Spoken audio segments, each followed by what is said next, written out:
E aí, pessoal do canal, tranquilo? Então, lembrando que a gente está aí na campanha para conseguir chegar a 1 milhão de inscritos no canal do Professor Olavo de Carvalho. Vamos aí que ele está chegando perto já está com 970 e poucos mil. Então, estamos na luta aí. E também aproveito para seguir ele no Twitter e no Instagram. O perfil dele é o próprio Olavo, que é o perfil dele, o oficial dele, do Professor Olavo no Instagram e no Twitter. E também aproveite e segue a gente lá no Twitter, no Instagram e também no Telegram. Confira sua inscrição aqui no nosso canal. A gente está perdendo bastante inscritos. A gente vai estar pensando em fazer algum sorteio, alguma promoção para ver se quebra esse algoritmo aí do YouTube para voltar a crescer aqui no YouTube. Então é isso aí. Quem puder, seja membro do canal, apoie o nosso canal para a gente continuar aí na batalha. A gente conseguiu um vídeo aqui do professor Olavo de Carvalho, recente. É um trecho aqui bem recente que ele colocou no Facebook para vocês. E também é muito interessante, que fala sobre o comunismo, Foro de São Paulo, sobre atualidades. Tranquilo? Então fica aí com o vídeo. Aproveita e passa lá na comunidade, dê uma olhada nos livros que a gente sempre indica para vocês e coloca bastante texto lá e artigos bem interessantes e atuais. Tranquilo? Então, pessoal, voltei aqui para falar que a página do Facebook é Casimiro Pina. É um rapaz lá de Cabo Verde. Aí vocês procurem no Facebook, vai estar lá completo para vocês, tranquilo? Então é isso aí, tamo junto. Fortalece a gente. Valeu, forte abraço. Comunista honesto é impossível. Comunista honesto é um quadrado redondo, é uma galinha que bota ovos cúbicos, é um jacaré que voa de costas, é algum trecho impossível. Não existe. Essa gente é visceralmente desonesta. E se ele quiser mudar, quiser curar, vai levar 20 anos para ele se livrar desses defeitos de alma. 20 anos no mínimo. Não é fácil, não é fácil. Porque é um comprometimento profundo da alma. É um negócio verdadeiramente diabólico. Né? Sim. Professora Dias, por acaso, falei num artigo que eu publiquei aqui num jornal da nossa praça, aqui em Cabo Verde, na capital de Cabo Verde. Eu falei um bocado do livro negro do comunismo. Portanto, essa obra que foi editada em 97. E eu vejo que as pessoas aqui em Cabo Verde, eu gostaria também que o professor explicasse isso, quando se fala ainda, neste momento, estamos em 2020, quando se fala de comunismo, muito boa gente torce o nariz.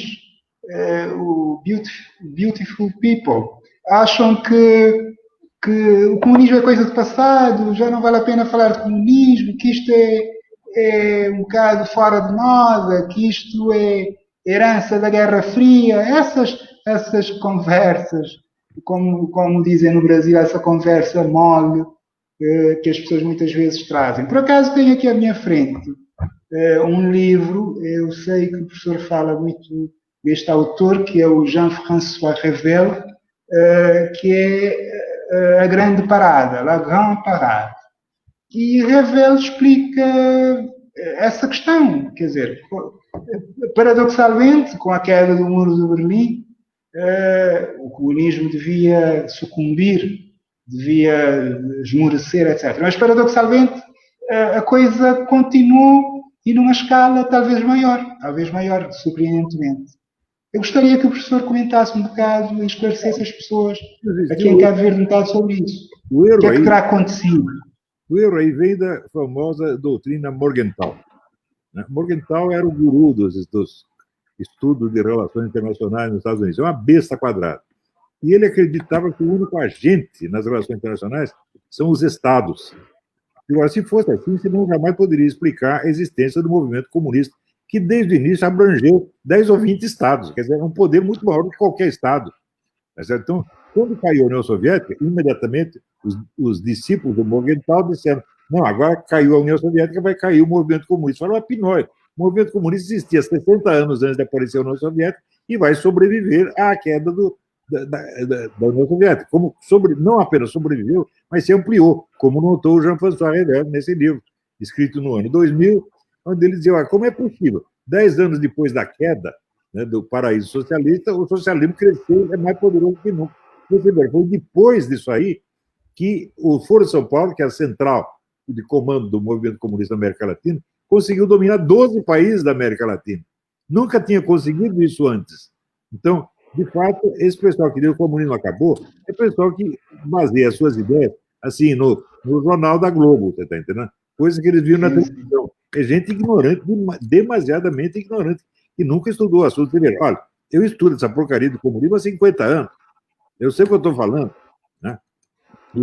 E a queda da União Soviética fosse liquidar o comunismo, para mim, me parece a coisa mais impossível do mundo, porque eu sei como se organiza o comunismo, e o comunismo não depende, nunca dependeu de nenhum Estado que o comandasse. Os partidos comunistas sempre tiveram autonomia, isso é importante. Porque você não era o comunismo era um bloco, vinha tudo de Moscou. Não é assim, e seria impossível que fosse assim. Você vê, a diversificação das táticas e estratégias comunistas no mundo é um negócio assombroso. Né? Então, se você pegar, por exemplo, os comunistas no Brasil, eles tinham 5 ou 6 movimentos internos, cada um com uma estratégia própria, diferente dos outros. Sempre foi assim. Né? Então, a queda da União Soviética não prejudicou em absolutamente nada. Ao contrário, até ajudou. Porque a União Soviética interferia muito na busca dos seus interesses nacionais, que atrapalhava. Tá entendendo? Eles não estavam visando mais o progresso do movimento comunista como um todo, mas o interesse soviético. Isso aí atrapalhava a Revolução Comunista em muitos lugares. Os chineses perceberam isso. Quando houve a primeira rebelião chinesa anti-soviética, eles perceberam que os russos não estão deixando a gente fazer a revolução, como tem que fazer, porque eles pensam primeiro no seu interesse nacional. Então, os partidos comunistas jamais foram braços da União Soviética. A União Soviética queria que eles fossem isso, mas nunca foram. Não é isso? Sim, é interessante quando ouvimos o professor e as suas explicações profundas, porque o professor Olavo para além de grande escritor, um escritor maravilhoso, prosa, qualquer pessoa sensata e razoável e objetiva pode ler e comprovar a qualidade incrível da sua prosa. Aliás, os maiores escritores do século XX, eu fiz questão há dias de partilhar o seu currículo na minha página de Facebook e não só, e é um currículo desatualizado, porque a versão que eu encontrei é de 2005, ou seja, há muita coisa que o professor fez desde então que não está lá. Mas é um currículo verdadeiramente assombroso, espantoso, e lá nós vemos dos maiores escritores do século XX a elogiarem, portanto, alguns dos maiores escritores a elogiarem a inteligência incrível do professor Olavo Carvalho e a sua capacidade retórica, argumentativa, etc. E nessa questão do comunismo, eu creio que o professor até vai mais longe quando traz nos seus livros,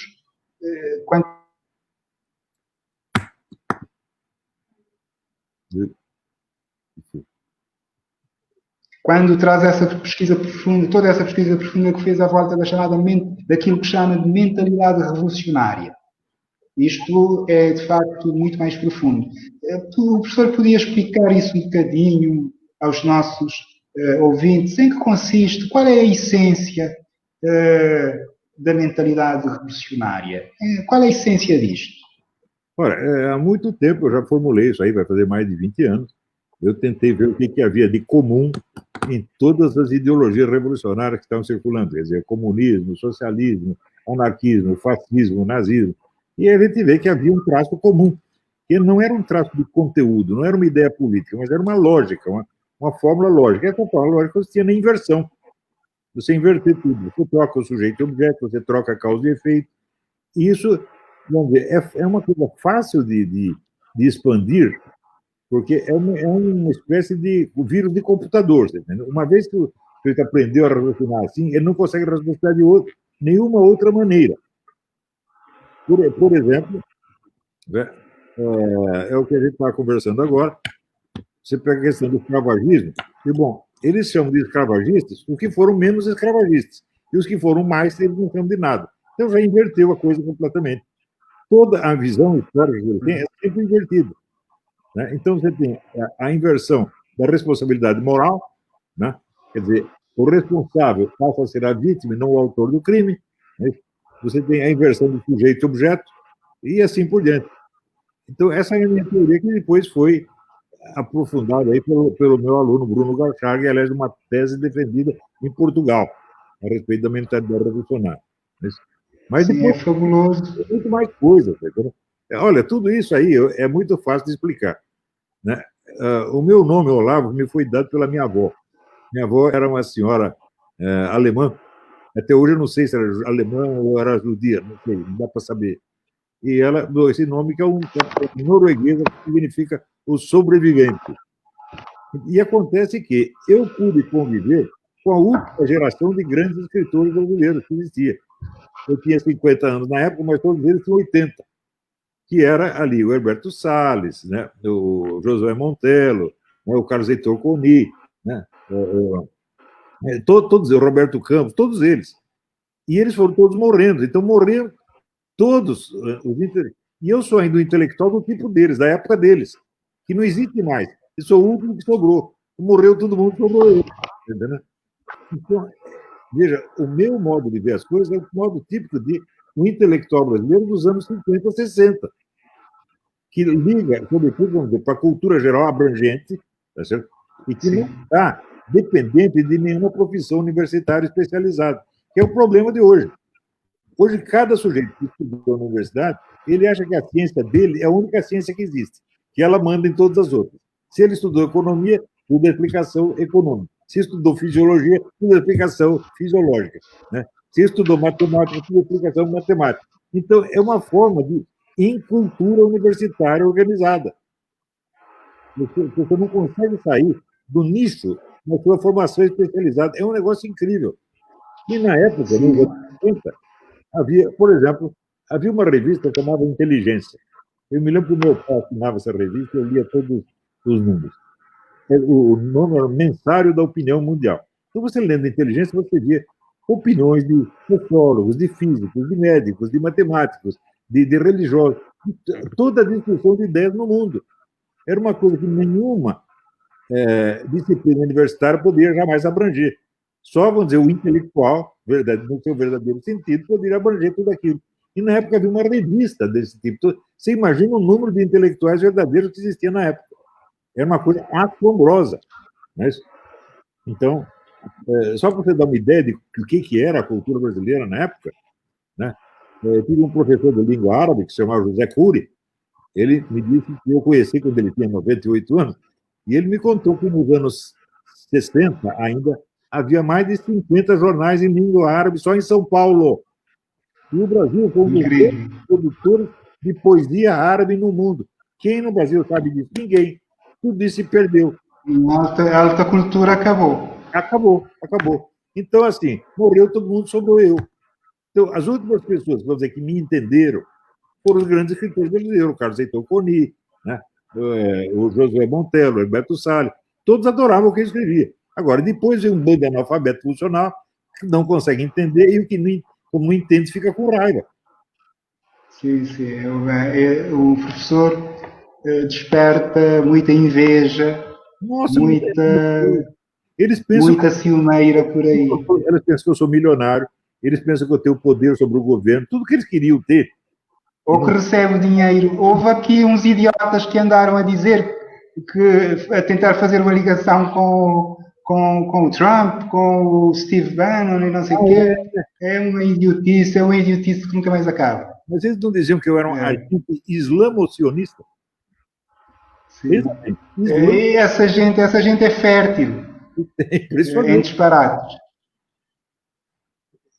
O professor Olavo é um homem que vive da sua cultura, do seu saber.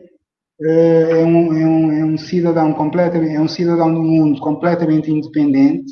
Uma pessoa altamente solidária.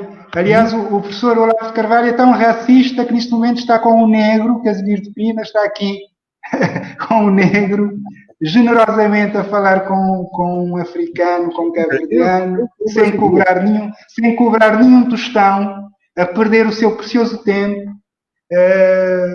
a abrir-nos a sua casa, a abrir-nos a sua sabedoria. Portanto, as pessoas que estão a ver O professor Olavo é uma pessoa altamente amável, é uma pessoa altamente sensível, é um cristão, é um católico, que está sempre disponível para apoiar os outros, eu sei, porque há muita gente que, inclusive, sai da Europa, vão ter pessoas com doutoramento, pessoas com mestrado, pessoas com licenciatura, pessoas de várias proveniências, de várias raças.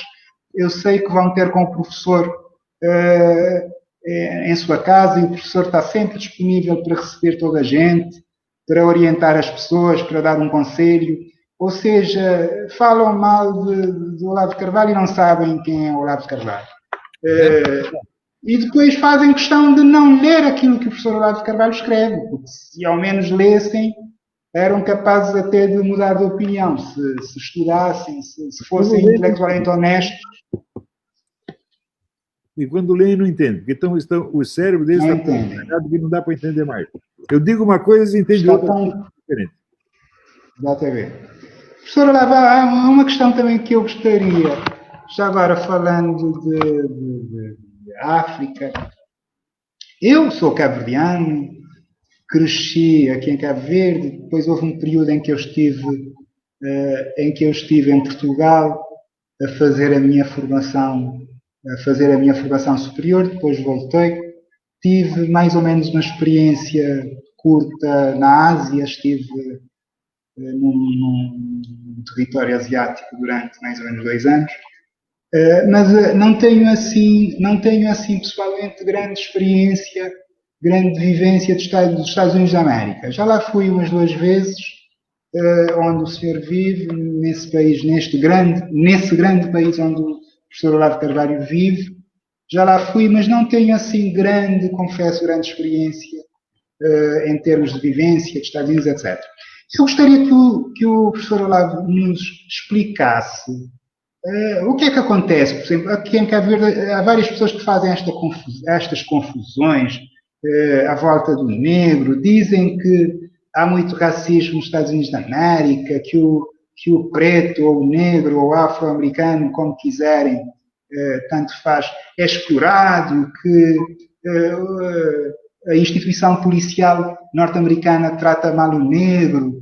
Afinal, o que é que se passa com o problema, o dito problema negro dos Estados Unidos, que essa esquerda radical, a torto e a direito, usa por aí? Portanto, o que é isso desses movimentos como o Antifa,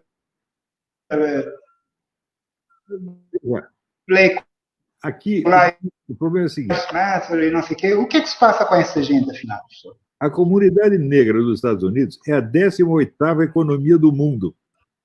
Né? Quer dizer, ela é mais rica do que muitos países, inclusive europeus. Né? Então, os caras têm um alto padrão de vida, estão em universidades, sobem na vida, viram deputados, viram senadores. Né? Nunca os negros no mundo tiveram uma condição tão boa quanto tem nos Estados Unidos. Né? Então, quanto mais melhor a situação deles, mais eles se sentem oprimidos. É natural que aconteça isso, porque você vê, não existe mentalidade revolucionária em população pobre. Só quem está ficando rico é que tem ideias revolucionárias. Por quê? Quanto mais melhora o padrão de vida do sujeito, mais poder ele deseja. Então, é exatamente o que acontece. Você vai ver nesse movimento negro, não tem um pobre lá dentro. Eles estão revoltados justamente porque subiram na vida. Subiram na vida, então querem ser considerados mais importantes.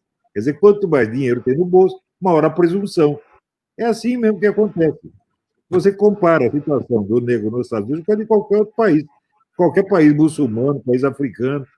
Quer dizer, aqui, meu Deus do céu, claro que já houve racismo em outras épocas, mas se você pensar bem, onde estava o racismo aqui?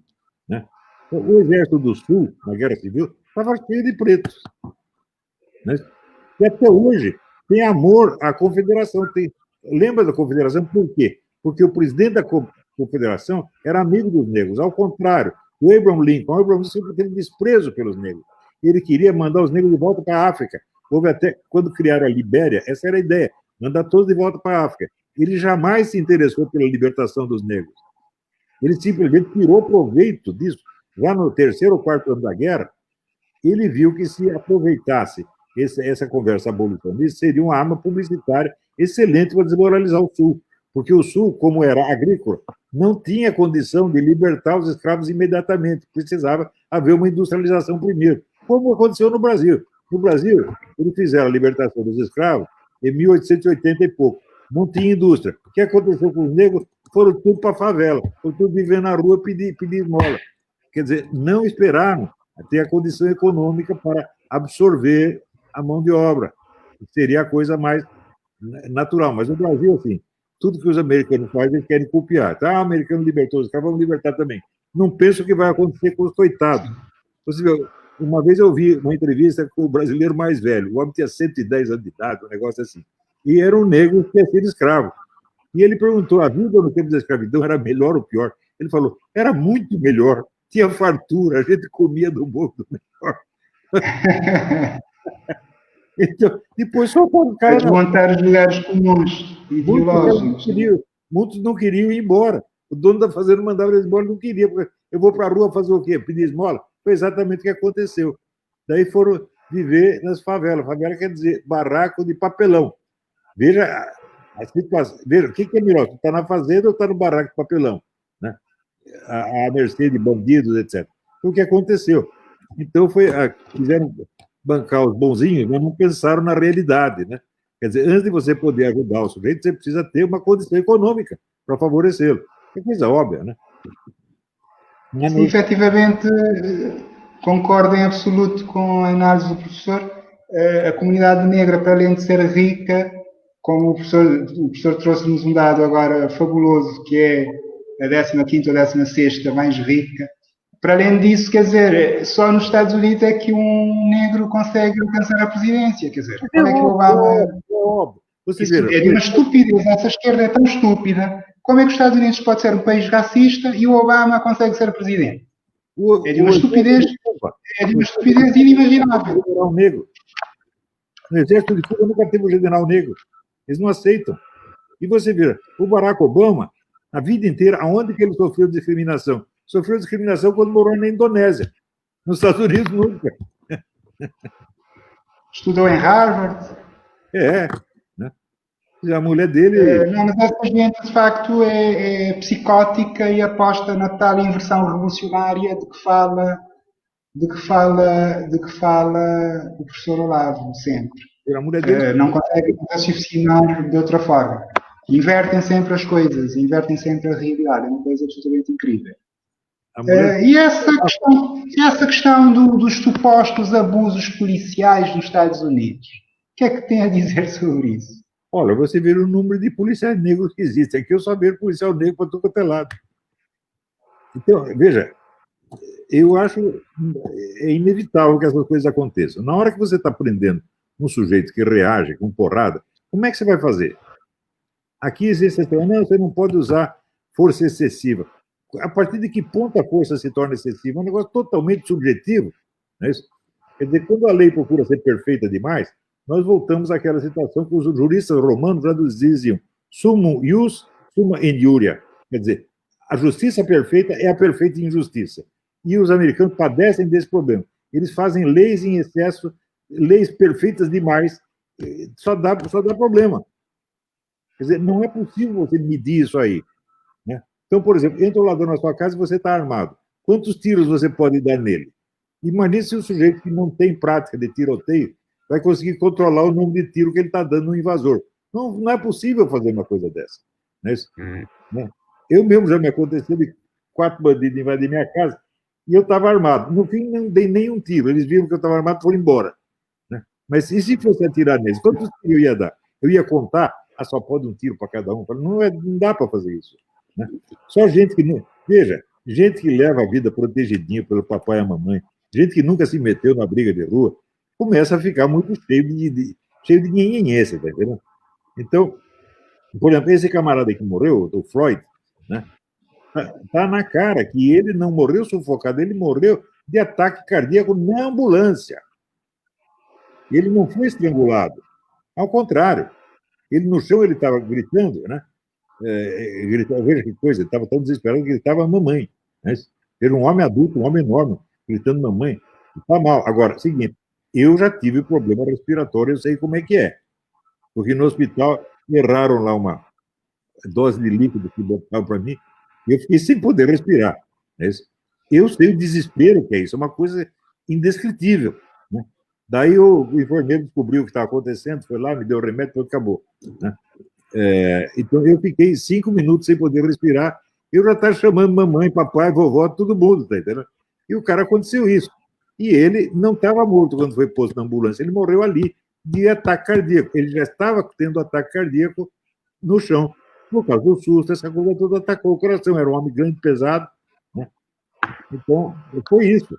Agora, mesmo que os 4 policiais tivessem matado ele, por causa de 4 policiais você vai poder sair matando dezenas e dezenas de pessoas? Não faz o menor sentido. Né? Depois, Sim, e eles partem dali, depois... Se você quer diga, justificar o caso Floyd, você tem que investigar o caso Floyd, em vez de sair matando gente na rua. Esse sim, isso não é justiça, isso não é justiça, isso é vingança sem proporcionalidade, sem nada. Portanto, isso é a negação completa do direito e dos ideais e dos valores, não só ideais, dos valores que o direito defende. Contra tudo que e depois essa gente sai queimando propriedade privada. Parece que até o que atacam mais as comunidades pobres, acabam por prejudicar mais as comunidades. Claro, o rico está sempre defendido dessas coisas, o rico não anda na rua. O rico vai sair na rua. Eles acabam até por prejudicar mais os pobres, portanto. Bom, em toda revolução são os pobres que pagam. Né? Os que vão para o exterior são os ricos, evidentemente. Né? Transfere o dinheiro pelo banco para outro para o exterior e pronto, está livre do problema. Né? Isso aconteceu, por exemplo, quando deu o golpe de 64 no Brasil, os ricos foram tudo para Paris, os pobres ficaram lá para se ferrar. Eu vi eles. Eu não vi entre os que ficaram e foram prejudicados mesmo pelo regime, eu não vi um rico, todo mundo pobre, inclusive eu. Né? Se bem que o que eu sofri foi muito pouquinho. Eu fiquei preso durante 6 horas apenas e me mandaram embora, acharam que era um cara muito insignificante. E era mesmo.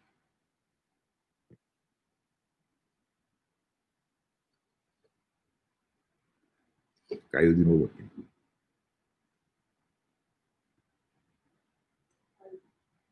Eu acho que já deu aqui, né? Não, deu bastante. Nossa, falou pra caramba. O senhor tá falando. Eu? Voltou pra rachar. Eu acho que já deu aqui, estou meio cansado, eu vou pedir para ele a gente deixar para outro dia.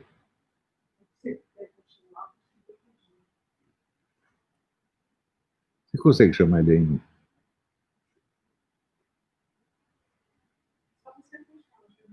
Não, mas eu não posso sair assim sem dizer tchauzinho. Mas eu preciso ir no banheiro. Você pode ficar aqui tomando conta se voltar? Os caras vão achar, pô, o Olavo melhorou muito aí, né? Mas você tá aí? Você senta aqui, claro. A pessoa vê que tem alguém aqui.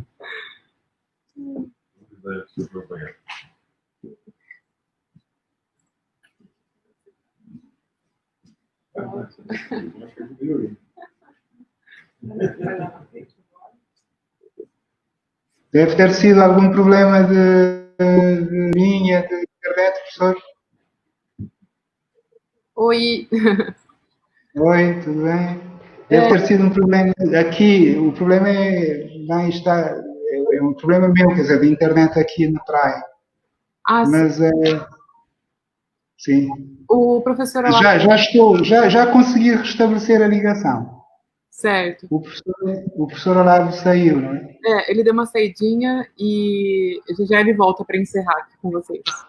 Sim, está bem. Fico à espera, não vou desligar. Obrigado.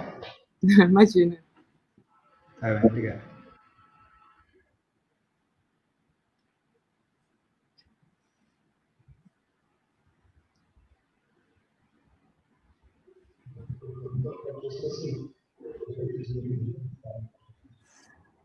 Pois é, como já devem ter visto,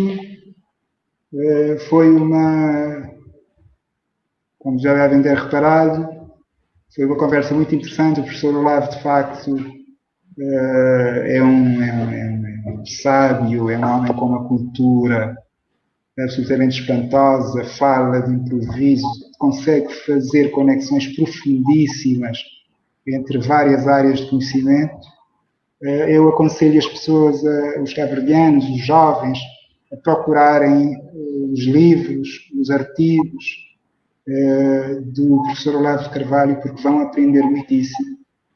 Eu aprendi muito com ele, em matéria de filosofia política, de história. Como viram, ele tem um conhecimento absolutamente espantoso de história, antropologia, sociologia, etc.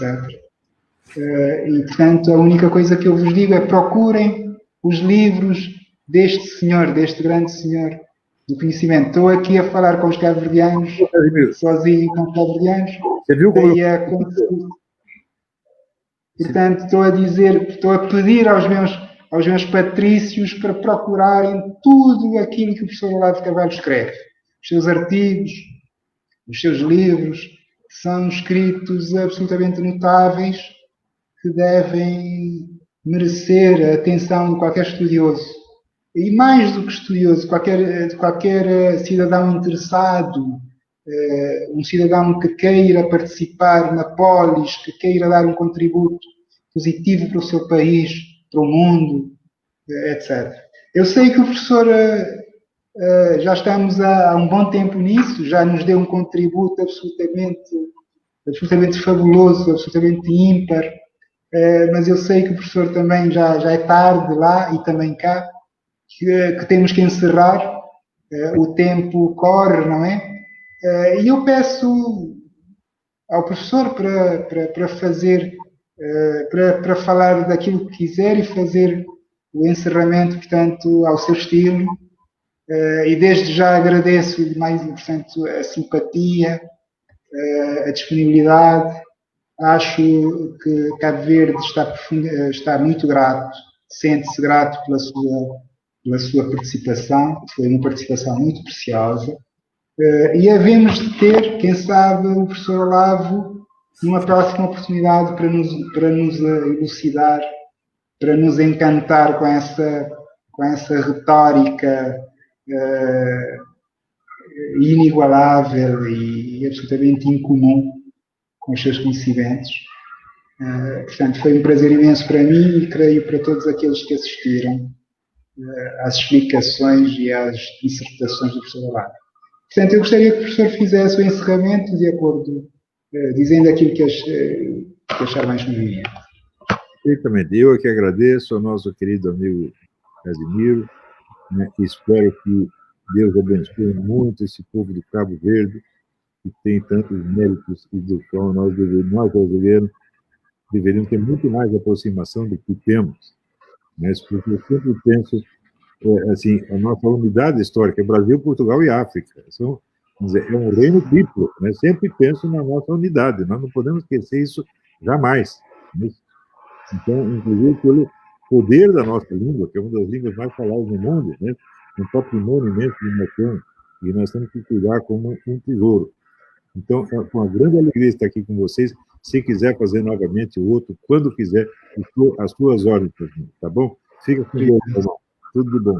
Muito obrigado e cumprimentos para a sua esposa e para a sua família. Obrigado. E que Deus vos abençoe sempre, para que o professor possa continuar a iluminar as pessoas, a iluminar as consciências por muitos e muitos anos de vida. Porque o trabalho que faz, de facto, é um trabalho ímpar, é um trabalho singular, e não sou eu a dizer estas coisas. Vários grandes mestres, grandes senhores de conhecimento já disseram isso muito antes de mim.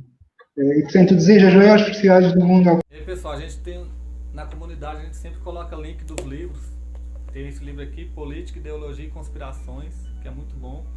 A Corrupção da Inteligência, de Flávio Gordo. Tudo tem lá os links, é da Amazon, você pode comprar que o livro chega na sua casa.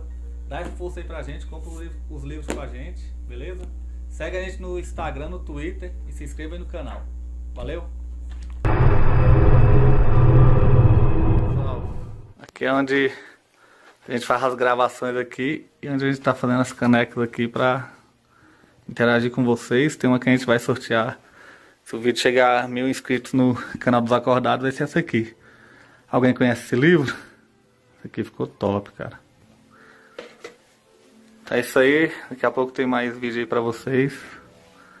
Segue nós, apoia nós.